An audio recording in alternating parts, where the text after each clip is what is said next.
അടിച്ചമർത്തുന്ന ഒരു പലഹാരമാണല്ലോ ഈ പൊറോട്ട. ഈ പൊറോട്ടയെ കുറിച്ച് ഞാനൊരു കുഞ്ഞ് കവിത എഴുതിയിട്ടുണ്ട്. തങ്കം, മുതലാളിക്ക് അറിയാഞ്ഞിട്ട് എന്റെ ഉള്ളിൽ ഒരു കലാകാരി ഉണ്ട് മുതലാളി. എന്നിട്ട് എവിടെ കവിത? ഞാൻ കാണിക്കാം. കലാകാരി കേക്കട്ടെ. എവിടെ നാ വലിച്ചൂരിയത്? അപ്പോ മുതലാളി, എന്റെ കവിതയുടെ പേര് പൊറോട്ട. പൂമ്പാറ്റയായി പിറക്കാൻ കൊതിച്ചു ഞാൻ, പൊടിയായി പിറന്നു, വെറും മൈദ പൊടിയായി പിറന്നു ഞാൻ. ചൂടുവെള്ളത്തിൽ എന്നെ കുതിർത്തു, പിന്നെ കൈകൊണ്ടു ഞെക്കി പിഴിഞ്ഞു, ചെറുകുന്നിന്റെ രൂപത്തിലാക്കി.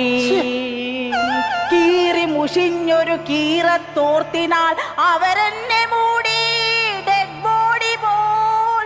പിന്നെയും അടിച്ചു പരത്തി, കാലിൽ പിടിച്ചു നിലത്തടിച്ചു, രണ്ടായി കീറി ചുരുട്ടിക്കൂട്ടി.